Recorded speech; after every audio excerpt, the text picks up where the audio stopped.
Hey guys, today we are going to read some Chewy and Chica.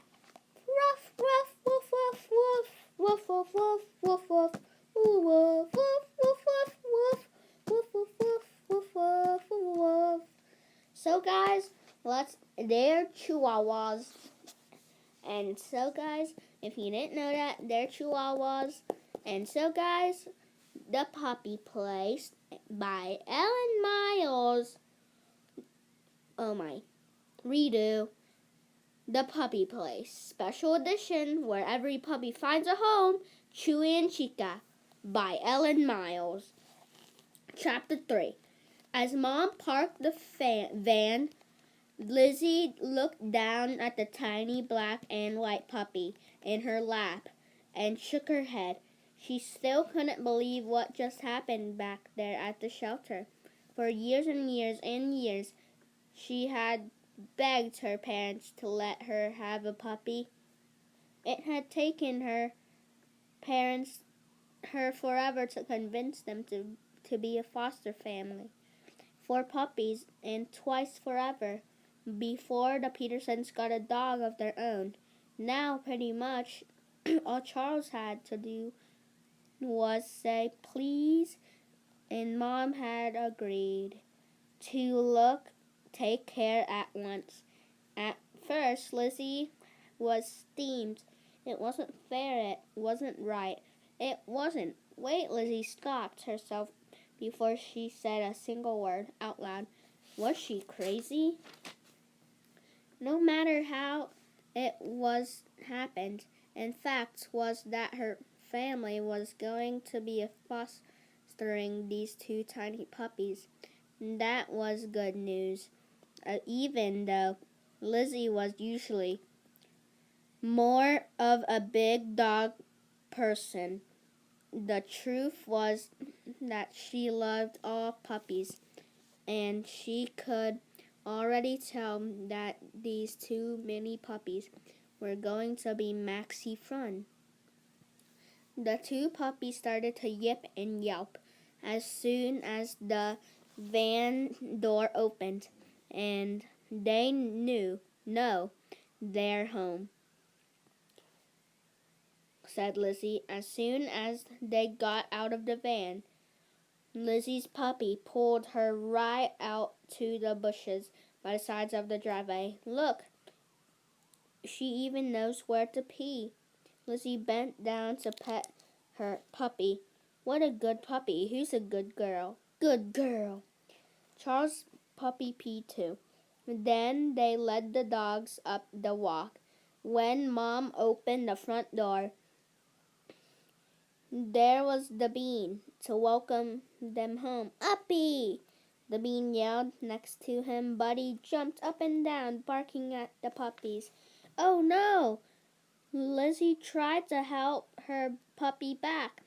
The tiny black and white girl ran straight at Buddy. So did her brown and white brother. Their leashes tangled around Buddy's legs as they dashed back and forth beneath him. Buddy looked enormous next to the tiny puppies. The black and white puppy yipped and yapped while the brown and white boy chomped at Buddy's ankles. Buddy had stopped barking now. He looked up at Lizzie in pleading expression. Help! Who are these ridiculous? Help! Who are these ridiculous little insects? And why did you bring them here? Mom had scooped up the Bean right away. No uppies for the Bean, she told him. These uppies need to be left alone. Charles and Lizzie will take care of them, okay? Uppy! Uppy! Said the Bean, wailed and reached out both arms.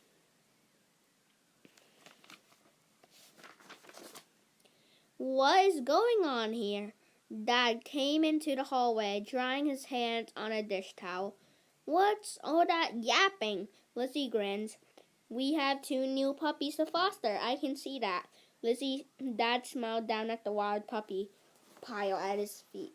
And hear it. The black and white one was still yipping and yapping her head off. Quiet down, you! That breed... What breed are they? He asked. They're Chihuahuas, Lizzie told him. She kissed her puppy. Did you know that the Chihuahua breed originally comes from the state of Chihuahua in Mexico? That was weird. She had just remembered that fact from her poster. Aren't they cute? They're adorable. Dad steps back, except for the barking. But what about our trip?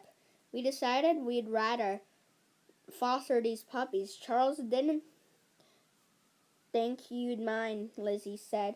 Dad scratched his head. Well, I guess that's true. I've got plenty to do around here. But 2 puppies plus Buddy? How will we manage? I've been thinking about that, said Mom.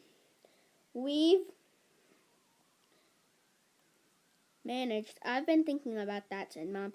We'll all help, but I think the best way is for Charles and Lizzie to each be in charge of 1 puppy. They have to be sure about that their puppy gets fed and trained and taken outside to do its business. I want Uppy too. The bean pouted and stuck his thumb into his mouth. How about if we put you in charge of Buddy? Mom asked. She winked at Lizzie and Charles. They all knew Buddy was so well behaved that he didn't need anyone in charge. But it would make the bean happy to think he had a job. Sure enough, the bean loved the idea. He laughed and waved at Buddy from his mom's arms. I in charge of you, Buddy. Sit. Obligingly, Buddy sat. The bean laughed again. Mom put him down, and he had Buddy raced off toward the kitchen. Buddy's tail wagged madly as he ran. He loved the bean, and he was obviously happy to get away from the puppies. Lizzie had been thinking she liked the idea of being in charge of one of the puppies, and she was already in love with the black and white puppy in her arms. I want this one, she said. I'm going to call her Chica. That's Spanish for girl. Charles hugged the brown and white puppy. This one's mine, and I already thought of a name for him, too. Chewy, because he's always biting and chewing. And can we each also be in charge of finding our puppy its forever home? Charles asked, because I'll bet it would be easy to find the home for Chica. She kissed the black and white puppy's head again. The puppy was still yipping, but she was stopped for a moment and kissed Lizzie back. As soon as I teach her not to bark so much, that is, she set the puppy down on the floor. I bet I can find Chewy a home first, she Charles. Oh, you do you? Lizzie asked. Yeah, Charles nodded. I do. Fine, said Lizzie. Let's make it real. Bet. First one to find their puppy a home doesn't have to. She stopped to think for a second. What chore did she dislike most? Set the table for a whole month? She finish or clear eater, said Charles. You're on it. You're on. He stuck out a hand, and they shook on it, with Mom and Dad for witness. Ha! Lizzie knew she'd win the bet, no problem. She could already tell that Chewy had a real biting problem that had to be fixed before anyone would adopt him. And Charles wouldn't have a clue how to do it meanwhile. So what if Chica was kind of yappy? Lizzie had trained other dogs not to bark like Cody, the wild Dalmatian puppy. that the Petersons had fostered, and as soon as Chica quieted down, she'd be very, very adoptable. Who wouldn't want this energetic cutie? Lizzie looked down at the floor. Oops, he pointed. Look what like Chica had an accident. Oh dear, said Mom. Dad frowned. When Lizzie looked down, she saw a small puddle spreading out on the floor where Chica stood. The black and white puppy squinted back at Lizzie with mischievous expression. She almost looked pleased with herself. See what I did? I'm a good girl, right? That's what you said when I did it before. Paper towels and quickly clean up the mess. Then she took Chica outside to show her the right place to go.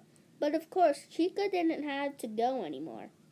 She just stood shivering on the grass until Lizzie picked her up and told her it was okay. Half an hour later, Lizzie began to set the table for dinner. She almost didn't want, now that she would soon win the bet and have a whole month vacation from doing the chore. Chica scampered around her feet as the forks and knives, napkins and glasses. Then Lizzie saw Chica sniff and squat right underneath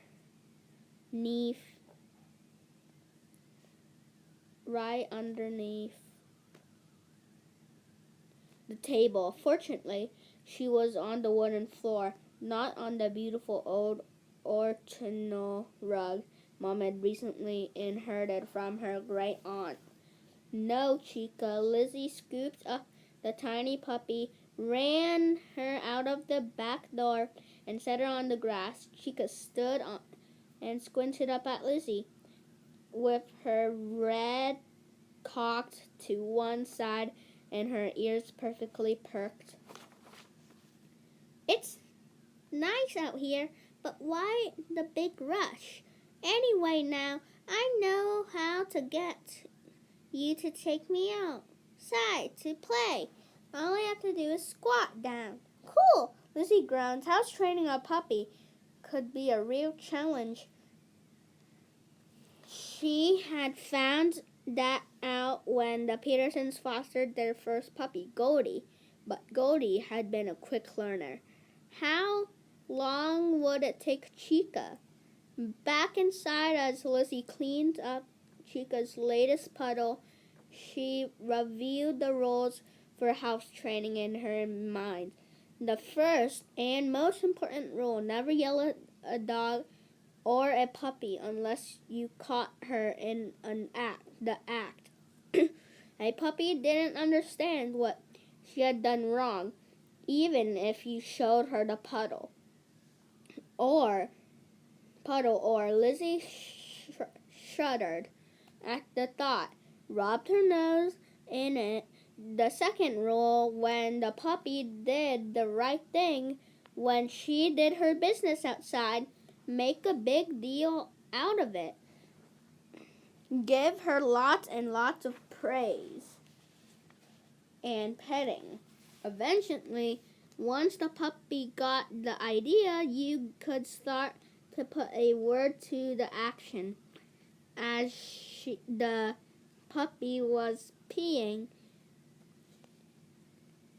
you could say, hurry up, or do your business. After a while, the puppy would learn to go on command. It all seemed pretty straightforward, but Lizzie knew that house training wasn't always easy. For one thing, before she could praise her puppy for going in the right place outside, she would have to see Chica do it again. Lizzie had begun to think that might take a while. Not again. Mom came into the dining room just as Lizzie wiped up the last mess. It's not her fault, Lizzie said quickly. She did not want Mom to have any second thoughts about fostering these puppies, even if training Chica turned out to be a bigger challenge than Lizzie had bargained for. She was determined to succeed at it. Besides, she already loved the tiny puppy. How could she not love that impish, big-eyed face? She's from a puppy mill, remember? She probably spent her first few months in a cage. She didn't have a chance to learn manners. Chewy did his business outside, Charles reported happily.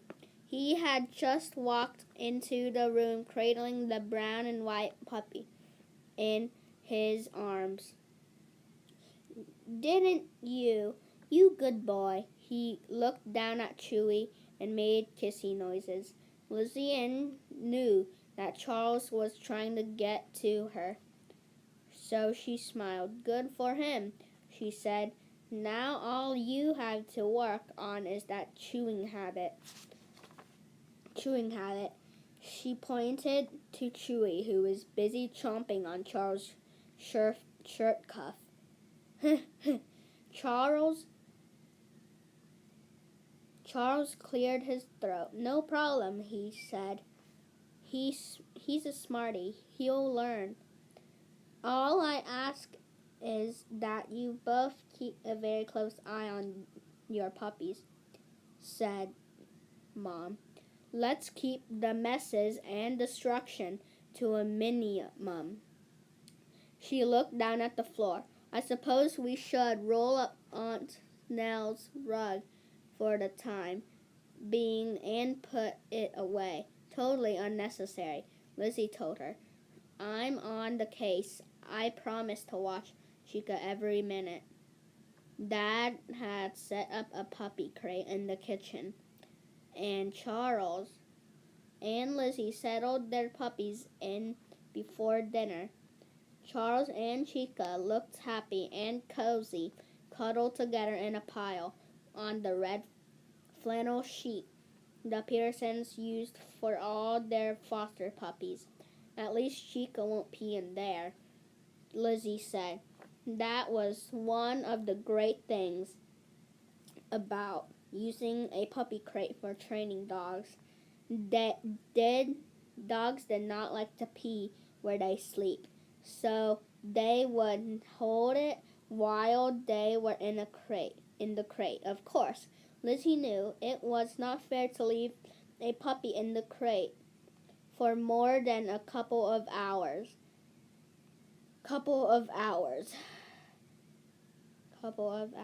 at a time, unless it was at the night. When the puppy was sleeping after dinner, she would take Chica right outside, let her do her business, and praise her. Dinner was lasagna left over from the night before, with salad and bread. Buddy sat right next to the beans chair, watching carefully for any scraps that might fall. Charles rushed through the dinner in a hurry to get back to his puppy. Lizzie was on her second helping.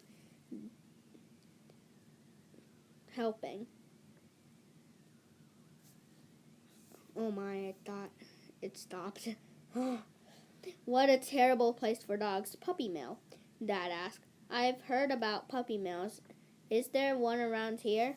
Lizzie, Charles, and Mom took turns explaining where Chewy and Chica had come from. So this Mr. Beauregard character bought the puppies out of a truck, Dad said. And Miss Dobbin thinks the truck came from a puppy mill. Exactly, said Mom. And what I'm wondering now is, did Mr. Beauregard get a license plate number for the truck? Lizzie noticed that Mom had a certain look in her eyes. The look she got when she thought about a newspaper article. She planned to write, "I'm going to call him tonight if I can track down that truck, and find the puppy mill it came from. Maybe I can write an article that will help shut the place down and, and maybe even change the laws about puppy mills in the state. Change the laws that reached for some more salad. You're a terrific reporter, but the Littleton News is just a small town paper." "That sounds pretty ambitious." Does it?" asked Mom. "Okay then. How about if we make a bet too? I'll bet I can write an article that makes a difference." You're on. Dad stuck out his hands, and they shook on it. "And personally, I'll be hoping you can win. Those puppy mills sound like a terrible places." Lizzie agreed 100% with Dad. "What's the bet for?" she asked. Mom and Dad looked at each other and laughed. "Chunk drawer," they said together. They made the same bet every time. Whoever lost had to clean out the kitchen drawer that always filled up with loose change, stamps, keys, to who knew what, paper clips, rubber bands, and other assorted stuff. Lizzie laughed. Then, thinking of the kitchen reminded her of the puppy. "I'd better check on Chica." She jumped up from the table. It was probably time to take her puppy outside for a pee. But when Lizzie reached in to take Chica out of the crate, she had a feeling that she was too late. Chica shivered slightly and squinted up at Lizzie and with that impish look. "Yeah, it's you! Are we headed outside again?" Lizzie patted the red flannel sheet. It was dry where Chewy lay, sleeping. But sure enough, underneath Chica, it was soaked. Lizzie groaned. A puppy who peed inside her crate. This was not good news. It was not good news at all. Chapter 4, guys. So we are going to stop right there because this is way too long. It's way, way, way too long. I don't want this video to go off on an hour. And so, guys, I didn't get any lunch yet. So, guys, bye. See you next time today. Bye.